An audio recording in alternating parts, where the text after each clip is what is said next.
Jantar Mantar YouTube programme నుంచి మేము call చేస్తున్నాము అని చెప్పిన మాటకి ఒక్కసారిగా ఆలోచిస్తూ శరణ్య అంటుంది, జంతర్ మంతర్ అది ఇక్కడ ఉంది, నేను ఎప్పుడూ వినలేదే అని అంటే, ఉంది మీకు తెలియదేమో, మీ ఛానల్ మాత్రం మాకు బాగా తెలుసు, మీరు బాగా ఇంటర్వ్యూ కూడా చేస్తారని తెలుసు, అందుకనే మీతో ఒక విషయం చెప్పడానికి మేము ఫోన్ చేశాను అని అంటే, అదేంటో చెప్పండి అని శరణ్య అంటే, మోనాలిసా తెలుసు కదా అని అంటే, అవును అని చెప్తే, అయితే ఇదే కుంభమేళలో ఉన్న మోనాలిసా అంటే, అవునవును ఆ అమ్మాయి గురించి ఈ మధ్య బాగా వస్తుంది కదా టీవీలో అని చెప్తుంది శరణ్య. అవును ఆ అమ్మాయిని ఇంటర్వ్యూ చేయాలి, అందుకనే మా ఛానల్ తరఫున నువ్వు ఆ అమ్మాయిని ఇంటర్వ్యూ చేస్తే చాలా బాగుంటుందని మేము అనుకున్నాం, అందుకే నేను మీకు ఫోన్ చేస్తున్నాను అని చెప్తుంది.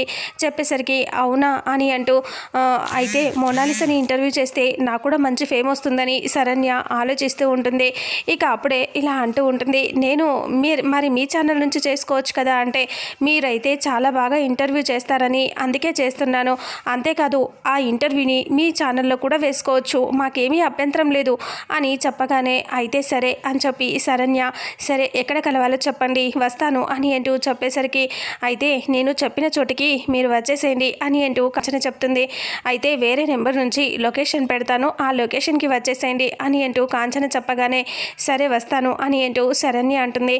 ఆ తర్వాత కాంచన ఫోన్ పెట్టేశాక నవ్వుకుంటూ, నా కూతుర్ని క్యారెక్టర్ లేనిది అని చెప్పింది కదా, ఇప్పుడు నిన్ను కూడా క్యారెక్టర్ లేని దాన్ని చేసి నీ పరువు తీసేసి నీ పెళ్లి కూడా చేస్తాను అని నవ్వుకుంటూ ఉంటుంది. శరణ్యకి లొకేషన్ రావడంతో శరణ్య ఆ ప్లేస్కి వెళ్ళిపోతుంది. శరణ్య వెళ్ళగానే ఇంకా వెంటనే డోర్ చూసి ఇలా అనుకుంటుంది, ఇదేంటి ఇక్కడ ఎవరు కనిపించట్లేదు అని అనుకుని, నేనేమైనా రాంగ్ నెంబర్కి వచ్చానేమో, ఎవరైనా పోకిరి ఎదవలు చేశారేమో, కావాలని ఇలా ప్లాన్ చేసి నేనే వెనక ముందు చూసుకోకుండా వచ్చానా అని అనుకుంటూ శరణ్య వెళ్ళిపోదామనుకుంటుంది. తీరా చూసేసరికి అక్కడ డోర్కి లాక్ ఉండదు, అది చూసి డోర్ ఓపెన్ చేసినా సరే ఎవరు కనిపించట్లేదు, నేనే రాంగ్ అనుకుని వచ్చేసినాను, వెళ్ళిపోవాలి అని శరణ్య అనుకుంటుంది. అలా అనుకుని వెళ్ళిపోదామని అనుకునే లోపే లోపల నుంచి కాపాడండి కాపాడండి అని అంటూ అరుపులు వినిపిస్తూ ఉంటాయి. ఆ సౌండ్ వినేసరికి ఒక్కసారిగా శరణ్య షాక్ అయిపోతుంది.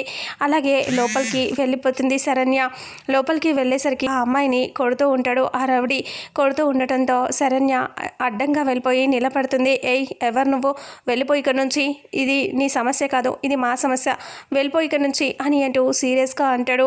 ఈ అమ్మాయి ఎందుకని కొడుతున్నావు ఈ అమ్మాయిని అని శరణ్య అడుగుతుంది. అది నీకు అనవసరం, వెళ్ళిపో అంటే వెళ్ళిపోవటానికి కాదు నేను వచ్చింది, ఇక్కడ న్యాయం జరిగేదాకా నేను ఇక్కడే ఉంటాను అని శరణ్య అంటుంది. ఆ మాట విని ఒక్కసారిగా అలా చూస్తూ ఉంటాడు. ఇంకా అమ్మాయి కూడా వెనకాల ఉంటుంది. చూడు ఇప్పుడే నీ సంగతి ఇప్పుడే చెప్తానుండు, పోలీసులకి ఫోన్ చేస్తాను అని శరణ్య ఫోన్ తీసుకొని చేస్తూ ఉంటుంది. ఆ ఫోన్ చేస్తూ ఉండేసరికి ఒక్కసారిగా షాక్ అయిపోయి ఇంకా వెంటనే ఆ స్ప్రే తీసుకొని ఆ రౌడీ ఆ అమ్మాయి ఉంటారు కదా, ఇంకా అమ్మాయి స్ప్రే చేస్తుంది శరణ్యకి. శరణ్య వెనక్కి తిరిగి ఏం చేసావు అని అడుగుతుంది. అప్పటికీ మత్తు వచ్చేస్తూ ఉంటుంది శరణ్యకి. ఆ అమ్మాయి నవ్వుతూ చూస్తూ ఆ రౌడీ పక్కన వెళ్ళి నిలబడుతుంది. ఇద్దరు చూసుకుంటూ నవ్వుకుంటూ ఉంటారు. అది చూసి శరణ్యకి ప్రశ్నించేద్దామని అనుకున్నా సరే తనకి నిద్రలాగా మత్తులాగా అనిపించేసి అక్కడే కింద పడిపోతుంది. ఇంకా శరణ్యని చూసి నవ్వుతూ ఉంటారు. కాసేపటికి శరణ్య మత్తుగా నిద్రపోయి ఉంటుంది. చాలాసేపటికి మెలకు వచ్చి చూసేసరికి తన చున్ని అక్కడ పడిపోయి ఉంటుంది. అది తీసుకుంటుంది. లేచి కూర్చునేసరికి ఎదురుగా ఆ రౌడీ షర్టు విప్పి కూర్చొని ఉంటాడు. వాణ్ణి చూసి శరణ్య అలాగే చూసి షాక్ అయిపోతుంది. ఏంటి ఏం చేసావు అని అంటూ అడుగుతుంది. ఇంకా పైకి లేచి తనని తాను చూసుకుంటూ ఉంటుంది. ఇంకా ఏం చేసావురా అని అడగటంతో, ఇంకా నీకు తెలియట్లేదా నేను రేప్ చేశాను అని అంటే, ఇంకో అమ్మాయిని కాపాడబోయి నువ్వు వచ్చి బలైపోయావు, నీవు రేప్ చేయబడ్డావు అని అంటాడు. ఆ మాట వినేసరికి ఒక్కసారిగా శరణ్య షాక్ అయిపోతుంది. ఏంటి అని అంటే, అవును చూసుకో కావాలంటే అద్దంలో అని అంటే, అద్దంలో చూసుకుంటే వాళ్ళంతా మరకలు, జుట్టంతా చెదిరిపోయి చిందరవందరగా అయిపోయి డ్రెస్ కూడా చిరిగిపోయి ఉంటుంది. అది చూసుకొని శరణ్య షాక్ అయిపోతుంది. ఇంకా ఏడుస్తూ ఉంటుంది. ఎంత పని చేసావురా నువ్వు అని అంటూ అక్కడే ఉన్న ఒక కర్ర తీసుకొని బాగా కొడుతూ ఉంటుంది వారిని. అలా కొడుతూ ఉంటే ఇంకా అతను స్పృహ కోల్పోయి పడిపోతాడు. బ్లడ్ కూడా వచ్చేస్తూ ఉంటుంది. అతను అలా పడిపోయేసరికి, రే లేవరా లేరా లే అని అంటూ మళ్ళీ లేపుతుంది. వాడికి మెలకువ రాదు. ఇక అప్పుడే శరణ్య ఏం చేయాలి అని అనుకుని ముక్కు దగ్గర స్మెల్ చూస్తుంది. అంటే గాలి వస్తుందా లేదా అని చూస్తుంది. ఊపిరి ఆడట్లేదు అని చెప్పి తెలుసుకొని శరణ్య ఒక్కసారిగా షాక్ అయిపోతుంది. ఇంకా అప్పుడే కింద పడిపోయి కూర్చొని మరీ ఏడుస్తూ ఉంటుంది. ఇక అప్పుడే బయట నుంచి అరుపులు శబ్దాలు వినిపిస్తూ ఉంటాయి. శరణ్య మర్డర్ చేసింది, యూట్యూబ్ శరణ్య చంపేసింది అని ఆ మాటలు తనకి తాను వినిపించుకుని టెన్షన్ పడుతూ ఏడుస్తూ ఉంటుంది. అక్కడే కూర్చొని చాలాసేపు ఏడ్చి లేచి మెల్లగా అక్కడి నుంచి వెళ్ళిపోతుంది శరణ్య వెళ్ళిపోయేసరికి కాంచన వస్తుంది. కాంచన వచ్చి ఇంకా రౌడీని నటించింది చాలరా, లే అని అంటూ లేపుతుంది.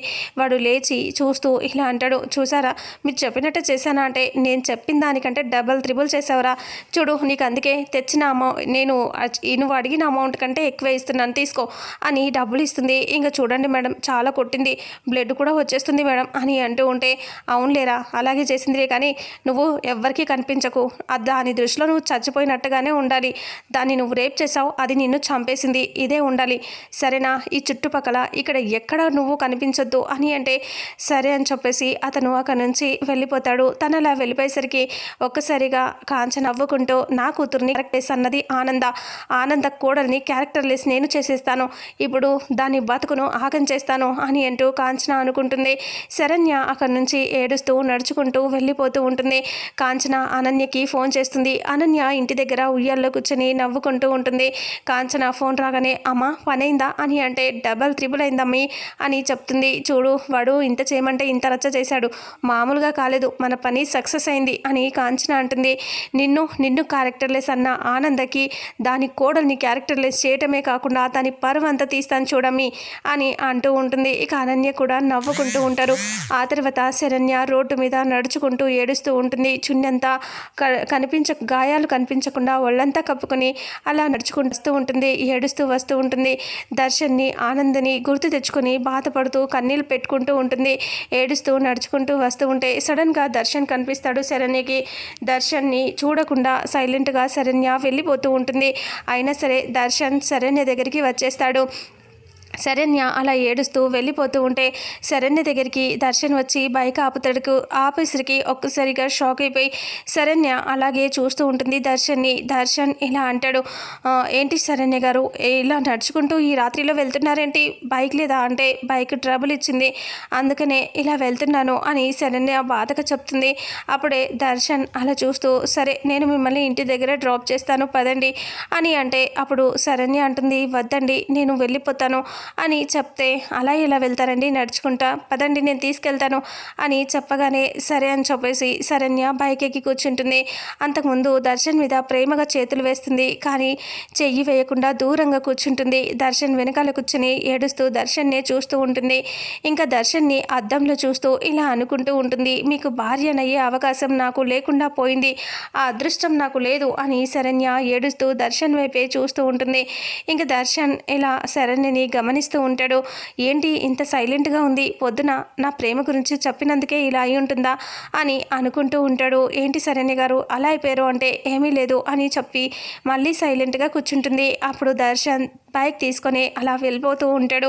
ఇంకా స్పీడ్ బ్రేకర్ వచ్చినప్పుడు కూడా ఇంకా స్పీడ్గా బైక్ దానిపై నుంచి వెళ్తే ఇలా కదిలి కింద పడబోయినా కానీ తను మాత్రం దర్శన్ మీద చెయ్యి వేయకుండా సైడ్కి పట్టుకుంటుంది.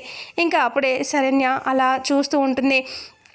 గట్టిగా ఏడుస్తూ అంటే తనలో తాను ఏడుస్తూ ఉంటుంది. దర్శన్ చూసి అంతకుముందు స్పీడ్ బ్రేకర్ వచ్చినప్పుడు దర్శన్ని ఇలా పట్టుకుంటుంది కదా చేతులతో, అది గుర్తు తెచ్చుకుంటాడు. ఇక మళ్ళీ అంతకుముందు కూడా దర్శన్ దగ్గర ఎప్పుడు బైక్ ఎక్కినా తనని పట్టుకొని కూర్చుంటుంది కదా, ఆ విషయాన్ని గుర్తు తెచ్చుకుని దర్శన్ ఇలా అనుకుంటాడు, ఓ నా ప్రేమ గురించి చెప్పినందుకే అనుకుంటా ఇలా డిస్టెన్స్ మెయింటైన్ చేస్తుంది, లేదంటే అంతకుముందు చేతులు వేసేది కదా, కింద పడే దానికంటే ప్రేమతో నాతో ఇలా చేతులు వేసి కూర్చునేది, ఇప్పుడు ఇలా డిస్టెన్స్ మెయింటైన్ చేస్తుందంటే నేను ప్రేమ గురించి చెప్పినందుకే అయి ఉంటుంది అని అనుకుంటాడు. సరేలే తను అర్థం చేసుకుంది, కానీ పొద్దున చెప్పినా సరే అంత సంతోషంగా ఉంది, మరి ఇప్పుడేంటి ఎందుకు బాధగా ఉంది అని అనుకుంటాడు. ఇంకా అలా ఇంటి దగ్గరికి తీసుకెళ్తాడు.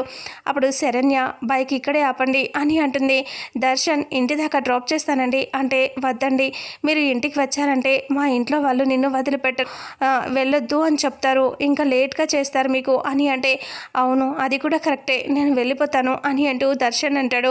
శరణ్య బాధగా సరేనంటుంది. దర్శన్ అక్కడి నుంచి వెళ్ళిపోతాడు.